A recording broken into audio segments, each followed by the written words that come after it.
Olá, companheiras, olá, companheiros.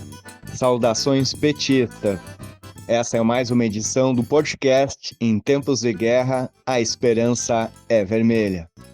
Hoje é segunda-feira, dia 5 de setembro. Eu sou o Marcos Jacob e conduzo a conversa junto com vocês. No episódio de hoje, daremos conhecimento à resolução da Direção Nacional da Tendência Petista Articulação Esquerda. Ouviremos também a companheira Isabel Costa, do Rio de Janeiro, que fala do significado do bicentenário da independência, que se completa neste 7 de setembro. E o companheiro Daniel Valença, do Rio Grande do Norte, comenta o resultado do plebiscito do Chile sobre a nova Constituição.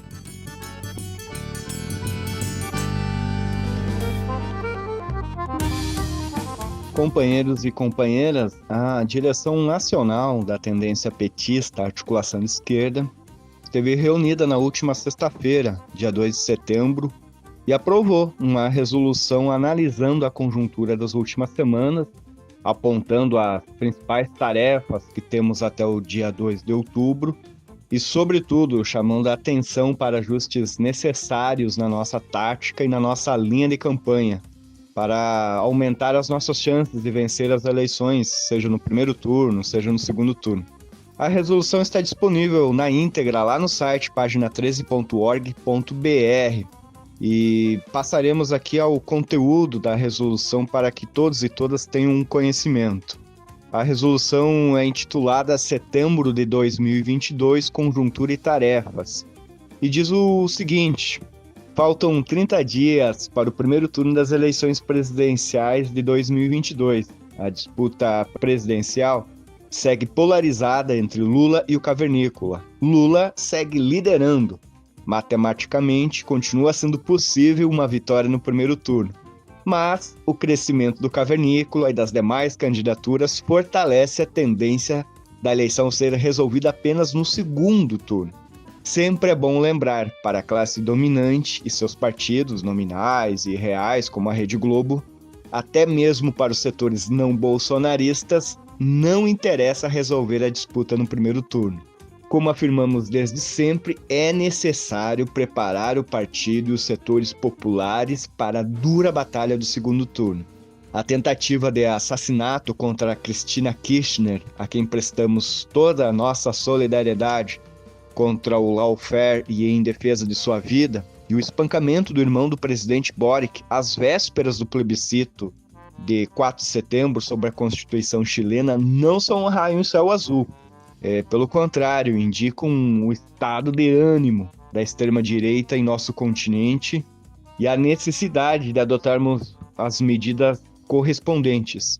No Brasil, a situação tende a se radicalizar muito nas próximas semanas. Embora o objetivo prioritário do Cavernícola neste momento seja o de garantir o segundo turno e buscar vencer as eleições. Por isso, e por enquanto, as ameaças de golpe serão, entre aspas, apenas isso. Ameaças para manter a sua tropa excitada, para tentar nos intimidar e para preparar o ambiente para futuras ações que venham a ser adotadas pelos sempre golpistas. Mas nada disso é contraditório, pelo contrário, com o aumento da violência política. No dia 7 de setembro, se poderá mensurar o engajamento e o tom predominante neste momento da extrema-direita. Também, no dia 7, é importante reforçar o grito dos excluídos e disputar por todos os meios possíveis as ruas e as redes.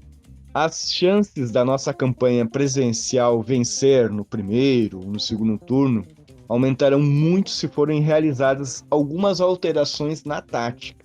Ademais, tais alterações contribuirão muito para enfrentar os meses seguintes à eleição e os desafios do futuro governo. Por outro lado, se não fizermos estas alterações, a vitória segue sendo possível, mas, neste caso, sem as necessárias alterações, também cresce a possibilidade de ocorrer o indizível. Repetimos, a eleição não está ganha, o resultado não está dado. E para aumentar as chances de vitória, faz-se necessário que a campanha presidencial não dependa tanto como agora da presença física do companheiro Lula. Ademais, é preciso superar a situação atual em que grande parte de nossas energias está consumida pelas campanhas proporcionais e, em segundo lugar, pelas campanhas majoritárias estaduais. Embora todos falem de Lula e busquem se beneficiar do prestígio de Lula, a campanha presidencial propriamente dita só assume caráter de massas quando o Lula está fisicamente presente. E os recentes comícios comprovam isso. Isso precisa mudar. A campanha precisa ter caráter de massas também onde Lula não está fisicamente presente. Para isto, é preciso ter coordenação da campanha Lula funcionando efetivamente nos estados e municípios, material específico de campanha e agendas diárias nos locais de trabalho, de estudo, de moradia, de lazer, de compras, de transporte. O fato dos comícios com Lula serem potentes e o fato das pesquisas nos colocarem à frente não deve nos iludir. Precisamos de muito mais campanha. Como as pesquisas estão demonstrando, o Cavernícola está recuperando algum espaço e as demais candidaturas exibiram crescimento. Isso se enfrenta e se supera principalmente com campanha corpo a corpo, buscando o voto das camadas populares. Para ampliar nossas chances de vitória, faz-se necessário, óbvio, o engajamento efetivo das candidaturas proporcionais e majoritárias estaduais. É preciso registrar que várias candidaturas majoritárias de outros partidos formalmente aliados ainda não se engajaram. Uma vez que se decidiu adotar a tática de amplas alianças, então é preciso cobrar engajamento real e efetivo dos demais partidos e de suas candidaturas em favor de Lula. Por último, mas não menos importante, para ampliar nossas chances de vitória, faz-se necessária uma mudança na linha política. Estão cada vez mais evidentes os limites da tática adotada até agora, fortemente influenciada por posturas incorretas, tais como virar a página do golpe de 2016, depositar grandes expectativas em alianças com setores da direita, abrir mão de candidaturas majoritárias em diversos estados, confiar nas chamadas instituições, priorizar a disputa dos setores médios e do centro democrático, apostar tudo na comparação do presente com o passado, dando pouco espaço para a apresentação de propostas de futuro, subestimar o inimigo e achar que Al Capone será derrotado por uma linha paz e amor. A mudança na linha política não passa por mimetizar ou fazer concessões a posições do inimigo, por exemplo, as que desrespeitam o caráter laico do Estado. Não basta retomar o jingle de 1989, é preciso retomar o espírito combativo presente naquela campanha, bem como nos segundos turnos de 2006 e de 2014. Não basta ampliar sem polarizar, é preciso ampliar polarizando. Devemos apostar tudo na mobilização e na conscientização popular, na politização e no confronto programático, no desmascaramento do cavernícola, de seu governo e de suas políticas. Esta linha política de polarização é fundamental, inclusive, para mobilizar as pessoas cotidianamente em favor da campanha. E cabe à direção nacional do PT e à direção nacional da campanha tomar impulso da situação e fazer imediatamente as correções de rumo necessárias. Evidentemente, não é hora de fazer balanço dos erros cometidos. Do que se trata é de realizar mudanças práticas e imediatas na orientação da campanha. Há tempo para mudar e há tempo para vencer. E assim se encerra o documento da Direção Nacional da Tendência Petista, Articulação de Esquerda. Bom, como vocês viram, a resolução defende que cabe à Direção Nacional do PT, juntamente com a Direção Nacional da campanha, analisar a campanha, analisar a situação e fazer os ajustes necessários. Mas acontece o seguinte, em março de 2020, o Diretório Nacional do PT fez uma reunião presencial em Brasília. E desde então, até hoje, o Diretório Nacional não realizou mais nenhuma reunião presencial. No ano de 2022, a primeira reunião virtual do DN, do Diretório Nacional, foi realizada no dia 24 de março. Outras reuniões ocorreram, a última delas foi no dia 30 de junho de 2022. E desde então e até hoje, o DN do PT não se reuniu mais, nem presencial, nem virtualmente. Já a Comissão Executiva Nacional do PT fez diversas reuniões, mas desde março de 2020 até hoje ocorreram apenas duas reuniões presenciais. Uma em março de 2020 e outra em julho de 2022.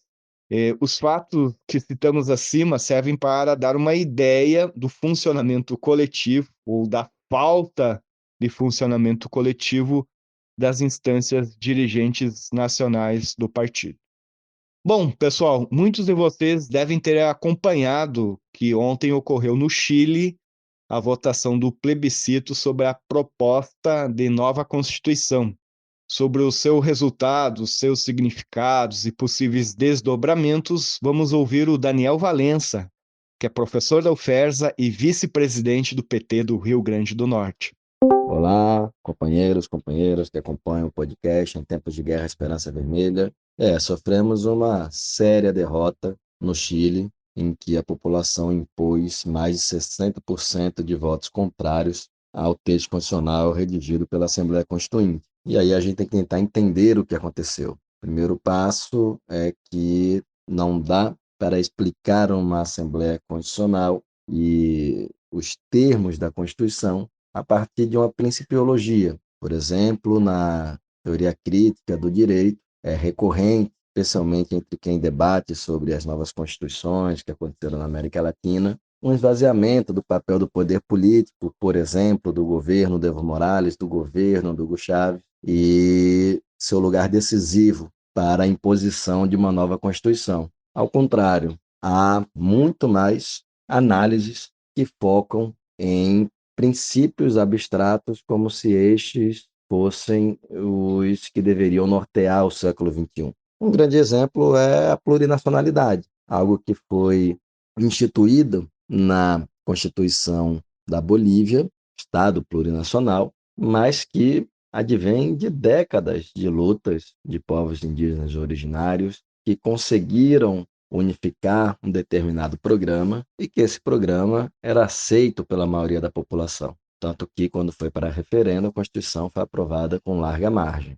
Então, acho que este é o primeiro ponto. Não dá para partir de uma Constituinte a partir de principiologia. Ela tem de derivar necessariamente das condições concretas, da realidade concreta e das necessidades concretas das pessoas, ou ao menos de ideias forças que tenham se transformado em majoritárias, em hegemônicas no seio popular, porque senão a tendência é sim haver um rechaço.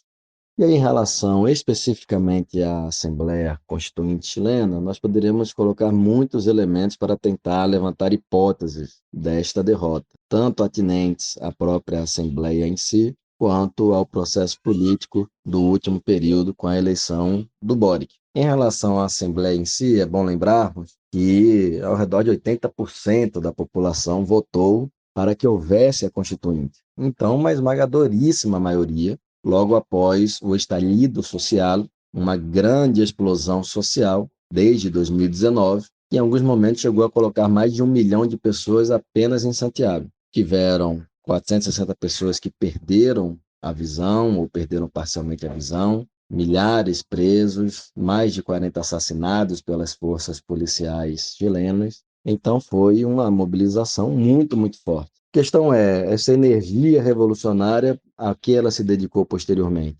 Nos parece que toda ela foi canalizada para o interior do processo constitucional e não houve, em paralelo, um aprofundamento dessa organização popular na sociedade civil, ou ao menos ao ponto de superar determinado espontaneísmo e responder como, enfim, como bloco nacional popular, como, enfim, como classes subalternas.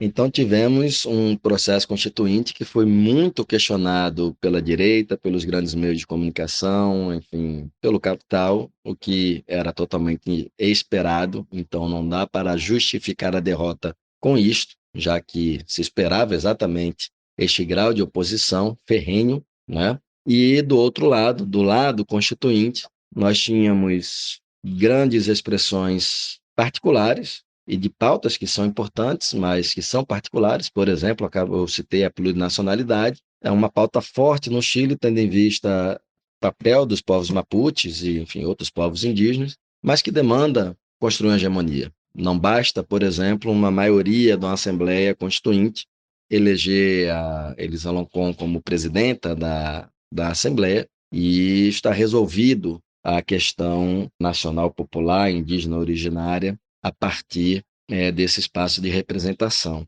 que aconteceu, então, é que várias pautas específicas elas tomaram corpo e dimensão no interior da Assembleia, ao mesmo tempo, aquelas pautas mais econômicas, aquelas pautas de combate direto ao neoliberalismo, de desmantelamento do Estado neoliberal deixado por Pinochet, estas não conseguiram a mesma proeminência e não conseguiram tocar o coração das pessoas que estão submetidas a um país vitimado por décadas de neoliberalismo e pela pandemia nos últimos anos.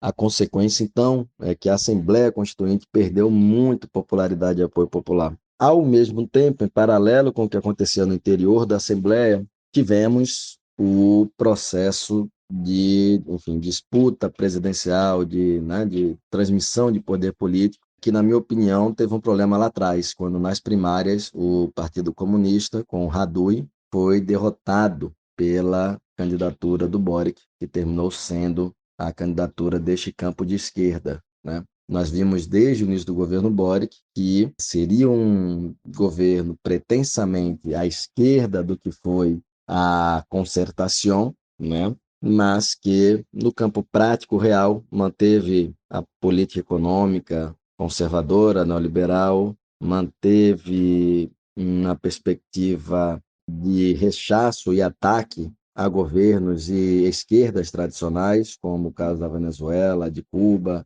Enfim, se enquadraria, nós poderíamos assim dizer, numa, entre aspas, nova esquerda, mas que afirma pautas que atualmente têm um grau importante de aceitação, como ambiental, etc., mas que na hora do conflito concreto não enfrenta e não derrota o outro lado.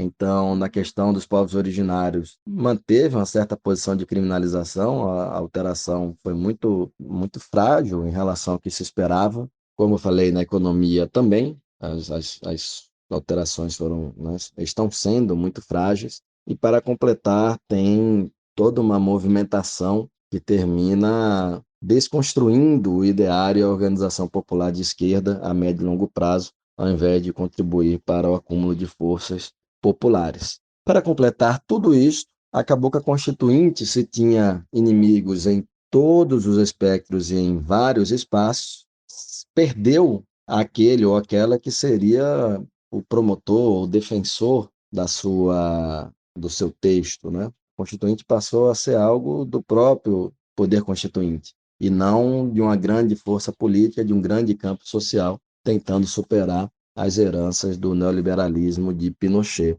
Ou seja, o governo Boric, quem pegou o programa dele lá atrás, viu que a Constituinte praticamente era algo inexistente ou totalmente desprezível em seu programa. Ao longo do governo também passou a ser algo como se tivesse uma vida autônoma. E aí, ao contrário do Caixa, ao contrário, enfim, da oposição de direita e extrema-direita, esses outros setores políticos colocaram debaixo do braço a luta contra a Constituinte, mesmo que, em certa medida, admitissem a possibilidade de uma outra Constituição que não a de Pinochet, mas não esta que estava sendo redigida. A consequência é que houve a derrota. Esta mesma direita agora diz que a população quer a Constituição de Pinochet, que o que aconteceu de 2019 para cá está encerrado, e agora nos cabe acompanhar se as classes subalternas chilenas vão conseguir novamente acumular forças para aprofundar o processo de transformação ou se foi iniciado no Chile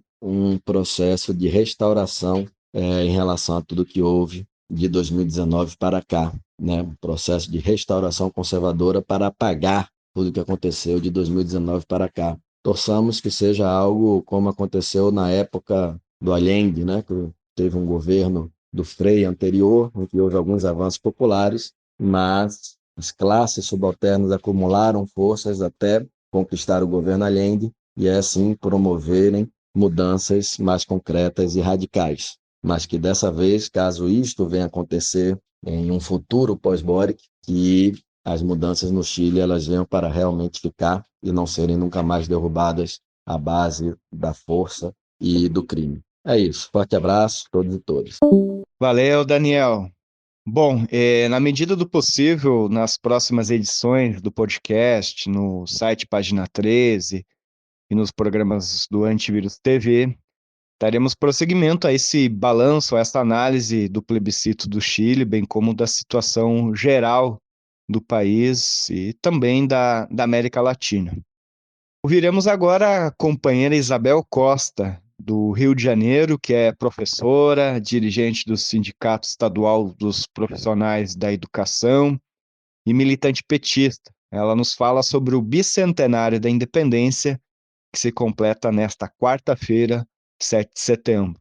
Dia 7 de setembro de 1822, 200 anos da independência do Brasil. Apesar do tempo corrido, questões que se colocavam naquela época ainda são bastante atuais. A formação de uma nação periférica e já dependente de uma potência imperialista, no caso, a Inglaterra no século XIX, e ainda hoje lutamos pela nossa independência da principal potência mundial, que são os Estados Unidos. Um país cuja classe dominante nasce sem um projeto de nação que fosse inclusivo. Então ainda permanecemos, e esse quadro ele se reproduz com total crueza nos dias atuais, uma classe dominante que não tem qualquer compromisso com uma política de inclusão, de diminuição da desigualdade e que, portanto, se coloca como adversária de qualquer projeto que avance nesse sentido. Não foi à toa que as classes dominantes promoveram o golpe de 2016 contra o projeto encabeçado pelo Partido dos Trabalhadores, com a presidenta Dilma Rousseff, que era um vislumbre de menor desigualdade no nosso país. Também podemos dizer que nesses 200 anos precisamos estar refletindo sobre a estrutura da nossa sociedade, que permanece com as marcas do escravismo, da cultura da desigualdade, da cultura racista e fortemente patriarcal. Por fim, e é o nosso alento, a classe trabalhadora brasileira, os oprimidos das diversas opressões, permanecem em luta e com os seus diversos projetos de emancipação, de liberdade e de maior igualdade. Assim como nos momentos que sucederam à independência, né, as várias independências brasileiras, com importantes lutas no Norte e no Nordeste, e também as mobilizações, as revoltas, as rebeliões que tinham como foco a questão da pobreza, a questão racial, que se colocou como um dos grandes dilemas nos primeiros anos do Império, do recém-país independente. Hoje nós temos em pauta esse mesmo desafio: potencializar as lutas populares, a mobilização social, para que possamos garantir o nosso programa, um programa de um país independente, soberano, um país que supere a desigualdade, supere o seu racismo estrutural, o seu patriarcalismo e todas as formas de opressão. A principal delas, que se articula com todas as demais, a opressão de classe. Então, 200 anos depois, refletimos sobre o Brasil em que vivemos e o Brasil, o projeto de país que queremos alcançar. Obrigado, Isabel. Aproveitamos para fazer um convite nesta quarta-feira, o programa Antivírus TV, às 18 horas, no canal Página 13, no YouTube, fará um balanço preliminar desse 7 de setembro, em que o bolsonarismo e a extrema-direita estão convocando manifestações, mas que também é marcado pelo Grito dos Excluídos, que ocorre em todas as capitais brasileiras, todos os anos, no 7 de setembro. Bom, pessoal, encerramos o episódio de hoje do podcast Em Tempos de Guerra, a Esperança é Vermelha, e nos reencontramos na sexta-feira. Até lá, boa campanha, boa luta e Lula presidente.